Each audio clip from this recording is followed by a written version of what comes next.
Hey everybody, today's video is called The Maiden, the Beloved, and the Daughters. And today we kick off a brand new study, and I know it's a little strange. It's normally we kick off new studies at a start of a week, but we're going to start it today. And we're going to be going through the book of Song of Solomon through Easter or Resurrection Sunday. So that week following Easter, Resurrection Sunday, whatever you call it, is when we will be through this book. So as you can tell, the book we're going to be studying next is a very short book, just a couple weeks in it. And this is a interesting book because you go from the book of Ecclesiastes, from what many consider a sad style book, to a book full of love. And some call it the dramatic love song. And out of the books of the Old Testament, this is one of the first ones that tells us who the author is in the very first verse. So the author introduces themselves in this book. In verse 1, I'll read it. It says, "The Song of Songs, which is Solomon's." So Solomon wrote the song early in his reign, probably right around 965 BC. And as I mentioned, it's a poem that represents marriage as God's design. It shows the love between a husband and wife, or what it should look like. And the marriage in Solomon is a model of care, commitment, and delight. And interesting fact is, in this whole book of 8 chapters, there's only 117 verses in this book. In a time coming up in just about a month, between April 22nd and April 30th, the Jewish people will recognize this writing as sacred. They will be reading the Song of Solomon, and they call it the Holy of Holies. And one thing to note with this book of Song of Solomon is that God is not mentioned in this book. And the New Testament never even quotes this book. So this book is a very unique book in the Bible.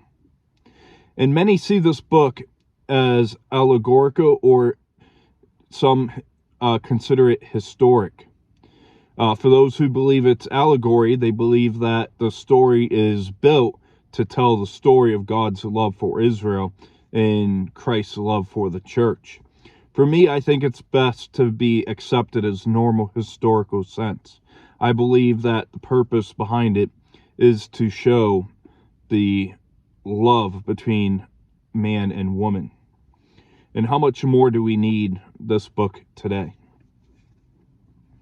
So, I already read verse 1, and you probably heard me twisting Song of Solomon's Song of Songs, whatever. Bible translators differ on what to name this book. And Song of Solomon and Song of Songs is the two common names that people give it. And some use the Latin word for songs and call it canticles. And Charles Spurgeon preached a lot out of this book. If you are a Charles Spurgeon fan, he preached 59 sermons out of the book of Song of Solomon. So, verse 2 to 4, to continue, and I just wanted to make mention, I believe it's a very unique time to enter this book, because spring is a time of flowers and, happiness and joy, and Song of Solomon is going to remind you of spring. So, verse 2 through 4 says, "Let him kiss me with the kisses of his mouth, for your love is better than wine, because of the fragrance of your good ointments. Your name is an ointment poured forth. Therefore the virgins love you. Draw me away. We will run after you. The king has brought me into his chambers. We will be glad and rejoice in you. We will remember your love more than wine." So between verses 2 through 4, we have two different speakers here. You have the Shulamite, the woman in love, and the daughters of Jerusalem, kind of like the surrounding friends, all that. I did miss a part here in verse 4. "Rightly do they love you." So from this point in the book of Song of Solomon through chapter 3, verse 5, 32 out of 39 verses are spoken by the Shulamite, with brief interludes by her beloved and the daughters of Jerusalem. And it likely represents the remembrance of past events combined with the desires of her heart to marry the king, as she anticipates his arrival to take her to Jerusalem for the wedding. And we see 4 features of Solomon that attracted the beloved. We see that his lips attracted her.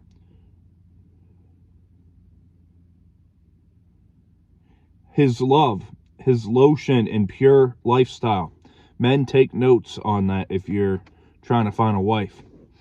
And later in chapter 4, verse 9 through 11, Solomon notices some features in her that we'll go over to come. In the virgins, in verse 3, it speaks of the daughters of Jerusalem. And we see an interesting part in verse 3, your name is oil poured out. And oil poured out, and the fragrance fills the room with its aroma. You know, it means his name was highly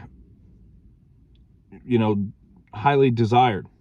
And in verse 4, we will run is better understood as spoken by the Shulamite, rather than the daughters of Jerusalem, in the sense of, let's hurry and run. In verse 4, the king has brought me is better understood as the desire of her heart. Let the king bring me back into his chambers, rather than a statement of fact. And in verse 4, we will remember your love is where the daughters of Jerusalem affirm the Shulamite's praise in verse 2. And we see chambers in the Bible. It refers to the bedroom, and it's the most intimate parts of rooms.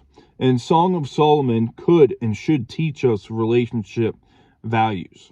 And the maiden is a strong woman who will do most of the speaking through the book of Song of Solomon, as nearly twice as many verses are from her lips than his. And, you know, women have to speak more. I'm just going to make that point. Hopefully you don't get upset. But the young man is the leader and respected as such. And she asks that he draws her and initiate a kiss. We see that, you know, she's in love with him. And the love of her beloved is more refreshing and intoxicating than wine. And as you heard in the opening, I broke down at how there's 2 different views for the purpose of this book.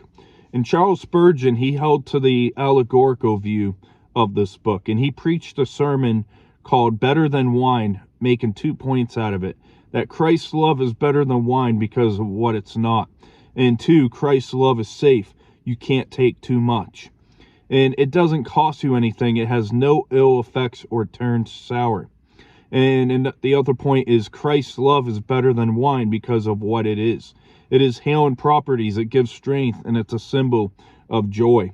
And Song of Solomon should be seen more than just a book of falling in love, but building love. So when we go through the book of Song of Solomon, we should be encouraged on improving, building our love, being romantic. In verse 5 and 6 it says, I am dark but lovely, O daughters of Jerusalem, like the tent of Kedar, like the curtains of Solomon. Do not look upon me, because I am dark, because the sun has tanned me. My mother's sons were angry with me. They made me the keeper of the vineyards, but my own vineyard I have not kept. So the Shulamite was concerned that the sun from working outdoors had married her complexion. And in verse 6, my own vineyards speaks of herself. The tent of Kedar was of Bedouin tribes that lived on the edge of the desert and made the tent of dark goat hair. In vineyard, it occurs 9 times in Solomon, where it's an image of sexuality in general, as was the case in ancient Near East, and the woman's sexuality in particular. And at this time period, fair skin was considered more attractive than tan skin, because it showed that one was of a financial or social high status enough where they didn't have to perform outdoor or outside work, labor, as they lived a higher life than that of a farmer. And the sun tanned me is one reason I don't see this book as primarily allegorical. Could we equivalate, to God's love? Sure. But I don't think that's the primary purpose of the book. And the maiden was forced to work by cruel relatives. In verse 7, it says, "Tell me, O you whom I love, where you feed your flock, where you make it rest at noon. For why should I be as one who veils herself by the flocks of your companions?" So, value and purity. She disclaimed the veil of the prostitute, unlike Tamar in Genesis 38, verse 14 through 16. Rather, we see that she would go as a shepherdess to a shepherd. And the young woman doesn't want to be mistaken as a prostitute. And the maiden proclaims her modesty. In verse 8 through 10, it says, "If you do not know, O fairest among women, follow in the footsteps of the flock, and feed your little goats besides the shepherd's tents.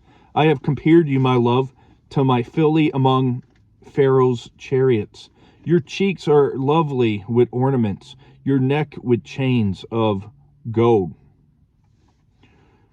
So verse 8 could have been spoken by the daughters of Jerusalem. And the Shulamite, one second, my watch is acting up here. The Shulamite received honor as the best in chapter 5, verse 9, and chapter 6, verse 1. And this is comparable to the Proverbs 31 woman. And in verse 9, my love is the first of 9 uses. And my filly coming from an accomplished horseman as seen in 1 Kings 10, verse 26 through 29. And this speech figure makes perfect sense as a striking complement of her dazzling beauty. And this is the first descriptive admiration of the young woman by the man. And in verse 9, it shows his crazed passion for her. And verse 10 is the first of many references to the beauty of the physical body. And he begins by praising her in a modest manner. In verse 11, it says, "We will make you ornaments of gold with studs of silver." So the daughters of Jerusalem wanted to bless the maiden also. This is one reason for the importance to a woman that her man treats her well, including in public, so that she will be treated better if they see that the man values her in public and treats her well. And it's a proven fact. Society will look down on, women when the man mistreats them out in public. And, I'll leave it at that. Disagree if you want. In verse 12 through 14, it says, "While the king is at his table, my spikenard sends forth its fragrance. A bundle of myrrh is my beloved to me, that lies all night between my breasts. My beloved is to me a cluster of henna blooms in the vineyards of En-gedi." So the young woman's lover is again presented as a king. And on the table is translated couch by some translations, meaning surroundings. And it's likely not a literal table or couch, but likely refers to outdoors. And my beloved in verse 13 is the first time in 24 appearances. And myrrh is the gum resin native to South Arabia. It's exotic and valuable. And mixed with olive oil, myrrh was used as an expensive perfume.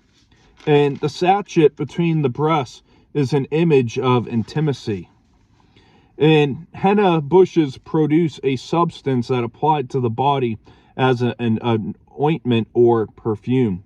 And En-gedi lush, Oasis is halfway down the western shore of the Dead Sea, and it contributes to the lush images of intimacy. And En-gedi's location between the hills mirrors the sachet between the breasts. And the maiden understood her ability to attract her beloved, and she also understood his ability to attract her. And we see a sense of security that his love gives to her. And this reference to the female breasts might make some of you guys uncomfortable because your minds are conformed to this world. Your minds are perverted along with the world. In verse 15, it says, "Behold, you are fair, my love. Behold, you are fair. You have dove's eyes." So, verbal affirmation fueled this romance. And he used fair at least 10 times throughout this book of Song of Solomon. And dove's eyes is a compliment best understood as beautiful eyes. And it represents a beautiful personality. And she'll return the compliment to him later on in chapter 5, verse 12. And doves in the ancient Near East is a symbol of lovemaking or seduction. And it was important to him to say and for her to hear that she was beautiful to him. Just like when you fall in love, you typically will tell the woman or whatever that she's beautiful. In verse 16 and 17 that finished today's chapter, says, "Behold, you are handsome, my beloved, yes, pleasant, and our bed is green. The beams of our houses are cedar, and our rafters of fir. I am the rose of Sharon, and the lily of the valleys." So I might have read into verse 1 right there. I'm not sure if the Bible, where it breaks off into verse 1. I think "I am the rose of Sharon" starts verse 1 in the next chapter, so we'll pick right back up on that point next week. So we see an outdoor setting in the forest, and we see a mutual admiration, as it is clear of the repetition of "Behold, you're beautiful." So to wrap up today's video, we see that the Song of Songs is given as it's authored by Solomon. And as we look through this book for the next couple of weeks, I want you to reflect on the value of marriage. It doesn't matter what society says. Society sees marriage as only valuable after everything lines up, after your college degree and you're 30, 33, whatever. But marriage is valuable. And I want to look at Matthew chapter 19, verse 3 through 9. We're going to have quite a few of a New Testament readings here in the wrap-up today. So Jesus spoke on the importance of marriage. In Matthew 19, verse 3 through 9, it says, "The Pharisees also came to him, testing him and saying to him, 'Is it lawful for a man to divorce his wife for just any reason?' And he answered and said to them, 'Have you not read that he who made them at the beginning made them male and female, and said, for this reason a man shall leave his father and mother and be joined to his wife, and the two shall become one flesh? So then, they are no longer two, but one flesh. Therefore, what God has joined together, let no man separate.' They said to him, 'Why then did Moses command to give a certificate of divorce and put her away?' He said to them, 'Moses, because of the hardness of your hearts, permitted you to divorce your wives, but from the beginning it was not so. And I say to you, whoever divorces his wife, except for sexual immorality, and marries another, commits adultery. And whoever marries her who is divorced commits adultery.'" So we see that when the religious leaders came to Jesus to question him on divorce, that Jesus reaffirmed the value of marriage. That marriage is precious. It is the institution given by God. And I want to look at Hebrews chapter 13, verse 4.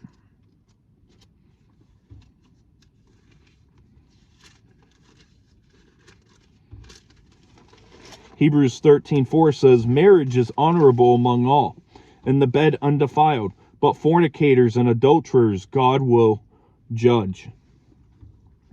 So the marriage bed is a place for sexual relations in marriage, and it's undefiled, and it should be honored by all. And I know talking about sex usually in Christianity is frowned upon, but you're going to see it laid out through the book of Song of Solomon. So I'm not going to skip anything, whether it makes you uncomfortable or not. But, we see the preciousness of sexual intimacy within marriage in the Bible. In 1 Timothy 3:4, it says, we're going to bump it up here, and we'll start with verse 2. It says, a bishop must then be blameless, the husband of one wife, temperate, sober-minded, of good behavior, hospitable, able to teach, not given to wine, not violent, not greedy for money, but gentle and not quarrelsome, nor not covetous. One who rules his own house well, having his children in submission with all reverence. For if a man does not know how to rule his own house, how will he take care of the church of God? Not a novice, lest being puffed up with pride, he fall into the same condemnation as the devil. And I want to look at Titus chapter 1.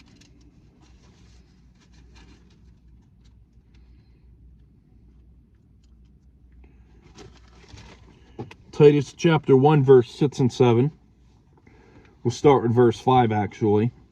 It says, for this reason I left you in Crete, that you should set in order the things that are lacking and appoint elders in every city as I commanded you. If a man is blameless, the husband of one wife, having faithful children, not accused of dissipation or insubordination. For a bishop must be blameless as a steward of God, not self-willed, not quick-tempered, not given to wine, not violent, nor greedy for money, but hospitable, a lover of what is good, sober-minded, just, holy, self-controlled, holding fast for the faithful word as he's been taught, that he may be able, by sound doctrine, both to exhort and to convict those who contradict. So the Apostle Paul teaches that marriage is desirable for elders and church leaders to be married. And I want to go over to John chapter 2.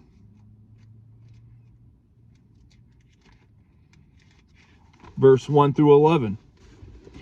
And many know this miracle of Jesus. John 2:1 starts.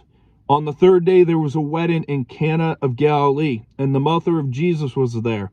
Now both Jesus and his disciples were invited to the wedding, but when they ran out of wine, the mother of Jesus said to him, they have no wine. Jesus said to her, woman, what does your concern have to do with me? My hour has not come yet. His mother said to his servants, whatever he says to you, do it. Now there were set there 6 water pots of stone, according to the manner of purifications of the Jews, containing 20 or 30 gallons apiece. Jesus said to them, fill the water pots with water, and they filled them to the brim. And he said to them, draw some out now and take it to the master of the feast. Also they took it. When the master of the feast had tasted the water that was made wine, and did not know where it came from, but the servants who had drawn the water knew, the master of the feast called the bridegroom, and he said to him, every man at the beginning sets out the good wine, and when the guests have well drunk, then the inferior, you have kept the good wine until now. This beginning of signs Jesus did in Cana of Galilee, and manifested his glory, and his disciples believed in him. So Jesus began his ministry by blessing a wedding there. In Revelation 19, verse 6 through 10.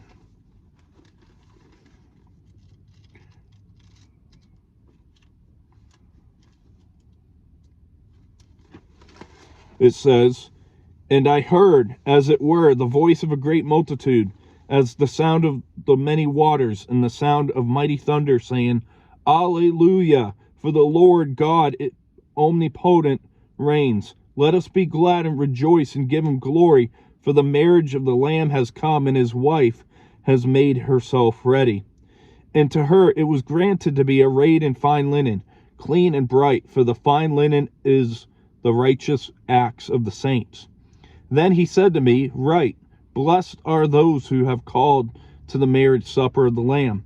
And he said to me, these are the true sayings of God. So in Revelation 19, I forgot verse 10, it says, "And I fell at his feet to worship him, but he said to me, see that you do not do that. I am your fellow servant and of your brethren who have the testimony of Jesus. Worship God, for the testimony of Jesus is the spirit of prophecy." So the final step of man's relationship and fellowship with God is pictured as a wedding feast. And on the other hand, the New Testament allows the unmarried state. We should not ignore that. 1 Corinthians 7, verse 7 and 8.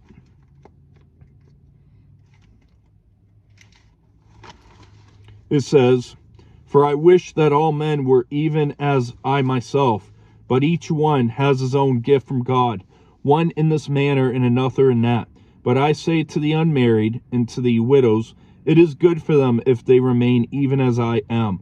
But if they cannot exercise self-control, let them marry. For it is better to marry than to burn and with passion." So Jesus, we should make note, was unmarried. And I don't care what Dan Brown or whatever that Da Vinci Code crap, came out with. And the Apostle Paul was unmarried. And back to Matthew 19, verse 11 and 12.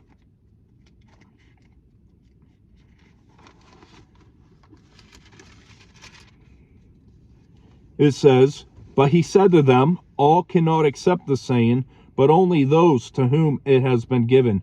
For there are eunuchs who were born thus from their mother's womb, and there are eunuchs who were made eunuchs by men, and there are eunuchs who have made themselves eunuchs for the kingdom of heaven's sake. He who is able to accept it, let him accept it." So Jesus also said that the state of a eunuch was good, can be good for the kingdom of heaven. Back to 1 Corinthians chapter 7.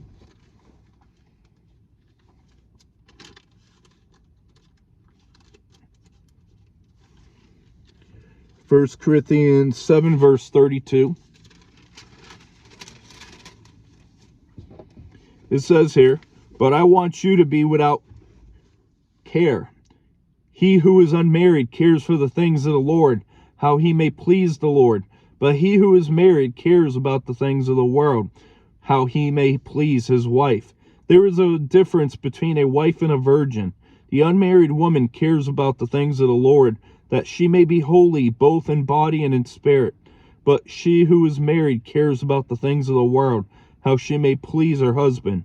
And this I say for your own profit, not that I may put a leash on you, but for what is proper, that you may serve the Lord without distraction." So singleness should be used for God's glory. All right, so just because the Bible highly emphasizes it's good to be married doesn't mean that, singlehood is evil. If someone remains single to put their 100% focus in the kingdom of God, that is still good. And Song of Solomon, verses 2 through 4, showed us the opening words of the maiden and the interjection from the daughters of Jerusalem. And we see the Shulamite enters the king's chamber, and the daughters of Jerusalem remark on the couple and their love. The Shulamite considers her own shortcomings in appearance as well. And I want to go over to Ephesians chapter 5. Like I said, bear with me, it's going to be in for the long ride today.